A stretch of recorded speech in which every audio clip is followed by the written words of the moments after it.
তুমি কেন এসেছো আমার কাছে? জলবিন্দু, তুমি একটু শান্ত হও। আমি তোমাকে সবটা খুলে বলছি। জলবিন্দু, তুমি আবারও অবচেতন হওয়ার ভান ধরো। ওই দেখো, জলদানবের পায়ের আওয়াজ। ও এদিকেই আসছে। আমি কিছুই বুঝতে পারছি না। তুমি কে, আর কেনই বা এসব বলছো? জলবিন্দু, তাড়াতাড়ি অবচেতন হওয়ার ভান ধরো, নইলে আমরা জলদানবের কাছে ধরা পড়ে যাব। কিরণ, তুই কার সাথে ফিস ফিস করে কথা বলছিস? কে আছে এখানে? তুই আর এই প্রহরী ছাড়া আর কে আছে এখানে? মহারাজ, এখানে তো কেউ আসেনি। আমরা খুব কঠোরভাবে পাহারা দিচ্ছি। আমি তো একা একাই কথা বলছি গো। এখানে জল, মাছ, ছোট ছোট সাপগুলো কত সুন্দর আর রঙিন। এগুলো দেখতে আমার ভীষণ ভালো লাগছে। আমার চোখে ডানালে কোনো কুবুদ্ধি আটিসনি তো? আমি এত ছোট্ট একটা বাচ্চা, আমি এসব কি করে করবো বলো? খুব ভালো করে শুনে রাখ কিরণ, যদি কোনো চালাকি করেছিস তাহলে তোর জীবন এখানেই শেষ। ঠিক আছে জলদানব, আমি কোনো চালাকি করবো না। আর এটাও মনে রাখিস, তুই চিরদিন আমার বন্দিনী।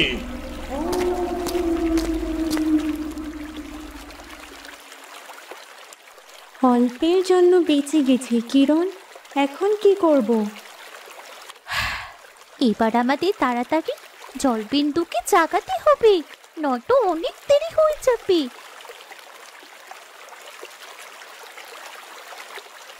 দাসী, শিগগিরই আমার জন্য কিছু খাবার আনো। আমার ভীষণ খিদে পেয়েছে, আর অবশ্যই পরিমাণে অনেক বেশি খাবার আনবে।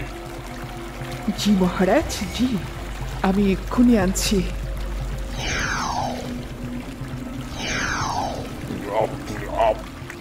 এই যে দাসী, ওই মানব শিশু কিরণকে প্রতিদিন সময় মতো খাবার দেবে। ও যাতে দুর্বল না হয় সেদিকে খেয়াল রাখবে, বুঝেছো? জি মহারাজ, আমি আপনার কথা মতোই চলবো। আর হ্যাঁ, ওই মেয়ের সাথে কোনো কথা বলবে না।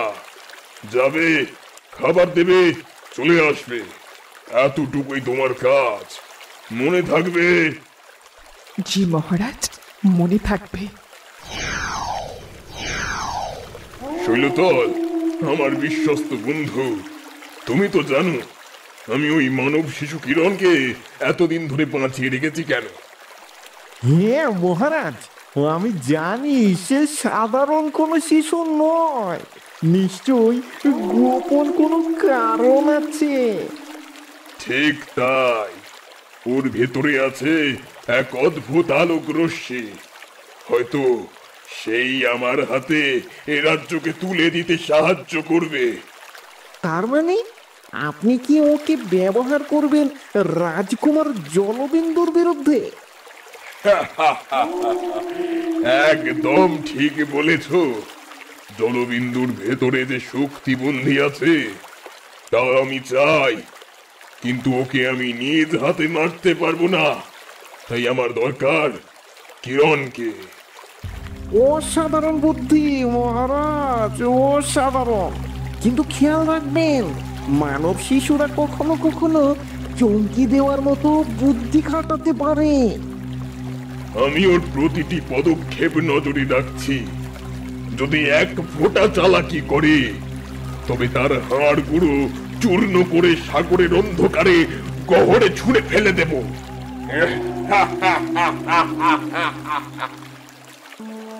কচ্ছপ, তুমি কি আমার কথা শুনতে পাচ্ছ? তোমার ওই প্রহরী দুজনকে ব্যস্ত রাখতে হবে, নদী ঝলক জলবিন্দুকে জাগিয়ে তুলতে পারবে না। ঠিক আছে কিরণ, আমি ওদের চোখ ফাঁকি দিচ্ছি। তুমি ঝলককে কি করতে হবে বলে দাও।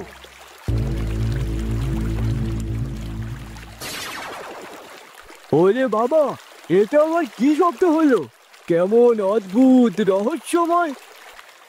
নিশ্চয়ই আবার ওই বুড়ো কচ্ছপটা দুষ্টুমি করেছে।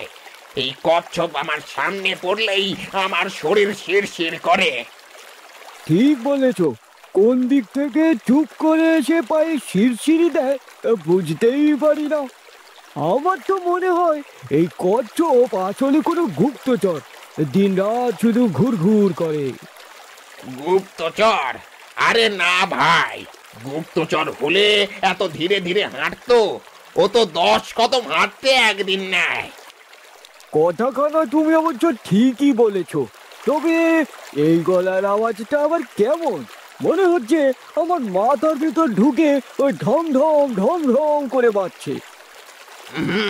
মনে হয় কচ্ছপ বুড়োর গলায় মাছ বিঁধে গিয়েছে। বুড়ো বয়স হলেও লোভ যায়নি বুড়োর। চলো, এখনই সুযোগ, তাড়াতাড়ি জলবিন্দুকে জাগাও। জলবিন্দু, শুনতে পাচ্ছ?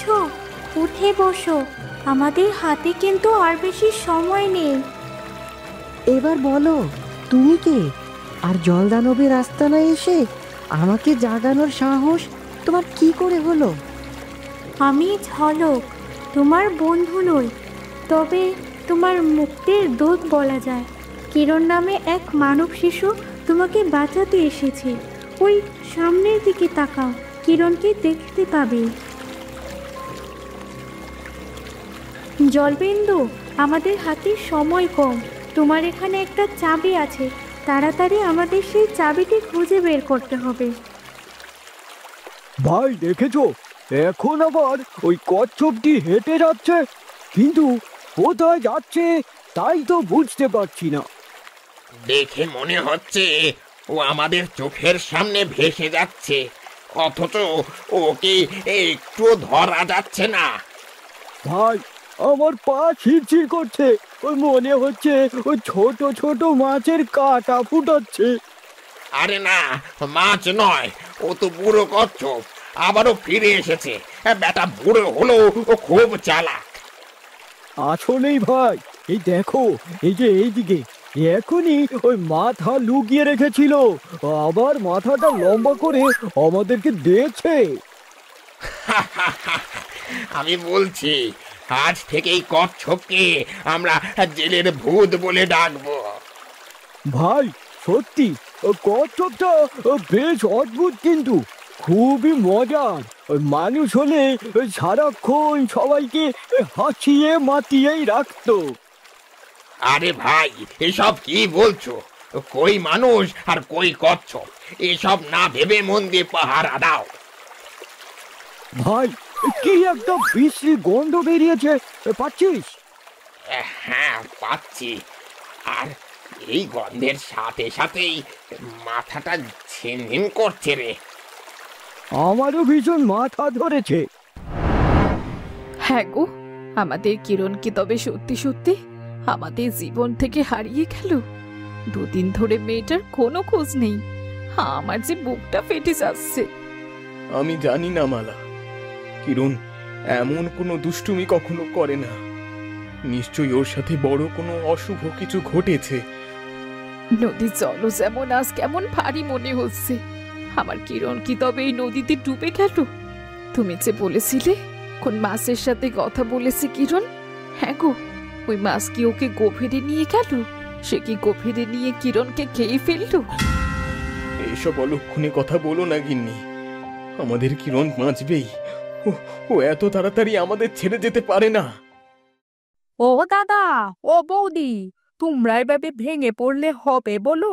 তোমাদের তো সুস্থ থাকতে হবে, আর বিধাতার কাছে চাইতে হবে কিরণ যেখানেই থাকে যেন ভালো থাকে। হ্যাঁ রে সরলা, আমিও সেটাই চাই, কিন্তু মায়ের মন কেমন যেন অশুভ সংকেত দিচ্ছে বারবার। কিন্তু আমার মনে হচ্ছে আমাদের কিরণ যেখানেই আছে সুস্থ আছে। মনে আশ্বাস রাখো মালা। হ্যাঁ বৌদি, নিজেকে একটু শক্ত করো, দেখবে কিরণ খুব দ্রুতই আবার আমাদের মাঝে ফিরে আসবে। এখন চলো তো দেখি, বাড়ি চলো। কিরণ, বাবা মা তোর জন্য অপেক্ষা করছে, তুই তাড়াতাড়ি বাড়ি ফিরে আয় মা। আমরা আর তোকে চোখে না আড়ালে যেতে দেব না মা, কথা দিলাম। কথা দিলাম তোকে কাছাকাছি রাখবো। ফিরে আয় মা, ফিরে আয়। হে বিধাতা, তুমি আমার কিরণকে আমার বুকে ফিরিয়ে দাও। আমি আমার সন্তান ছাড়া সে আর বাঁচতে পারবো না। মালা, কান্না থামাও। এখানে কান্না করে লাভ নেই। আমাদের কিছু একটা করতে হবে। হয়তো কিরণ কোনো জাদু বলে আটকে পড়েছে। আমার মন বলছে আমার কিরণ বড় কোনো বিপদে পড়েছে। বিপদ? ও কিরণ, মারে, বিধাতা তোকে রক্ষা করবে রে মা। তুই মনে সাহস রাখিস। আমি ঠিক জানি না, তবে আমার মন বলছে কিরণ এখনো জীবিত। আর যতদিন আমার শ্বাস আছে আমি ওকে খুঁজতে থাকবো। হ্যাঁ গো, ওই মাছটার কথা বলছিলি যে, ওটা কি সত্যি বড় মাছ ছিল? ওর কি এত শক্তি আছে? থাকলে ওকে বলো না আমার কিরণকে খুঁজতে। আমি ওকে কোথায় খুঁজবো বলো? আমি জানি না আমার কিরণ কোথায়। আমাদের এভাবেই অপেক্ষা করতে হবে। তবে তবে আমি হার মানবো না। জলবিন্দু, সাবধান। আমরা যদি সঠিকভাবে কাজ করি তবে তুমি এই জেল থেকে মুক্তি পাবে এবং আমরা সাহায্য করাটাও সফল হবে। তুমি শুধু আমার কথা অনুসরণ করো। প্রথমে চুপচাপ বসো, কোনো শব্দ বের করো না। তারপর আমরা দুজনেই চাবিটি খুঁজে বের করব। বুঝেছি, আমি তোমার কথা মতো কাজ করব। জলবিন্দু, আমার মনে হচ্ছে ওই উঁচু স্থানে চাবি আছে। তুমি ওইটাতে সাবধানে হাত দাও। ঠিক আছে ঝলক, কিন্তু আমি হাঁটতে পারছি না। আমার পায়ে শিকল বাঁধা। আমাদের আগে এই শিকল খুলতে হবে। ঝলক, আমি একটা উপায় জানি। তুমি শুধু আমার কথা শোনো। তুমি সেইভাবে জলবিন্দুর পায়ের শিকলটা খুলে দিও। কি উপায় কিরণ? দ্রুত বলো। আমি আমার মাথার খোপায় লাগানো এই কাঁটাটা তোমায় দিচ্ছি। এটা তুমি জলবিন্দুকে দাও, আর ওটা দিয়ে শিকলের লাগানো তালাটাও খুলে ফেলবো।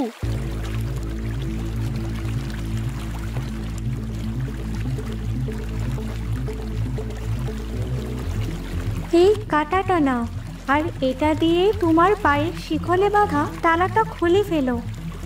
ঠিক আছে, আমি চেষ্টা করছি। এই তো, তালাটা খুলে গেছে। এই তো আমার পায়ের শিকল খুলে গেল। তুমি দারুণ কাজ করেছো রাজকুমার। এখন তাড়াতাড়ি চাবিটা খোঁজো। এই তো সেই চাবি। এবার আমাদের একটা অন্য চাবি এখানে রাখতে হবে, নয়তো জলদানব বুঝে যাবে। কিন্তু আমরা সেই চাবি কোথায় পাবো? চিন্তা করো না রাজকুমার, আমার কচ্ছপ দাদা সেই ব্যবস্থা করে ফেলবে। তুমি আবারও এখানে শুয়ে থাকো। আমি চাবিটা কিরণকে দিয়ে কচ্ছপ দাদাকে ডেকে আনছি। ঠিক আছে ঝলক।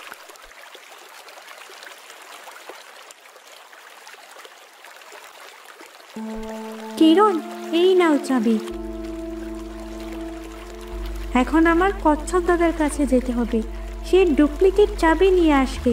আমরা তখন সেই ডুপ্লিকেট চাবিটা সেই স্থানে রেখে দেব। তাহলে জলদানব আর বুঝতে পারবে না। খুব ভালো বুদ্ধি ঝলক, কিন্তু অনেক সাবধান। জলদানব টের পেলে আমাদের সবটাই ধ্বংস হয়ে যাবে।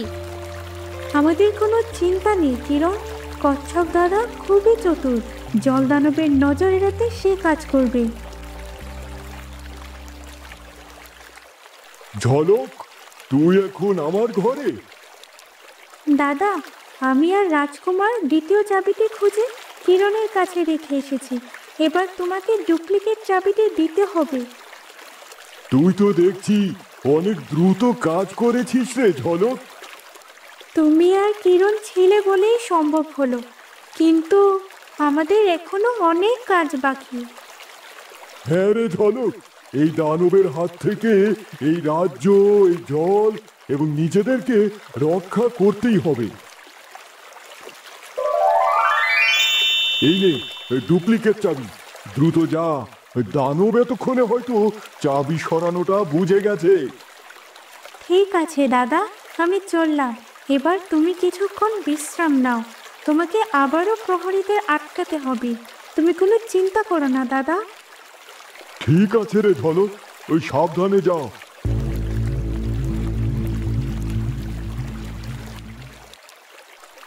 এই দেখো কিরণ, আমি কচ্ছপ দাদার কাছ থেকে চাবি এনেছি।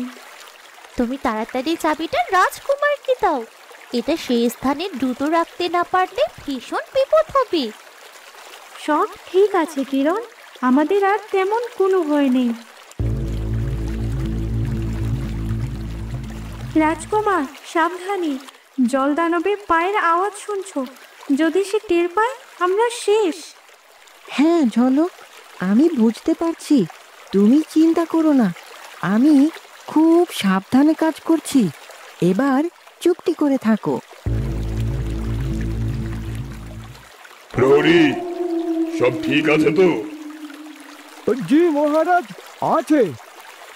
কিন্তু মহারাজ, এদিকে তো কেউ আসেনি, আর ওই মেয়েটাও ওই জেলের ভেতরে চুপটি করে বসে আছে। কিরণ, তুই আবারও কোনো কুবুদ্ধি চালাচ্ছিস না তো? তুই আমার চোখের আড়ালে কিছু করছিস নাকি? তাড়াতাড়ি বলে ফেল, আমি কিছু বুঝতে পারলে কিন্তু তোর জন্য বিশাল বিপদ। ঠিক আছে? আমি তো একা একাই যাচ্ছি মহারাজ, আমি কি করে কিছু করব? এই জেল ভেদ করে ওই প্রহরীদের উপেক্ষা করে আমি কিভাবে কিছু করব বলুন? তবে মনে রাখবি, আমি সব সময় তোর উপর নজর রাখছি।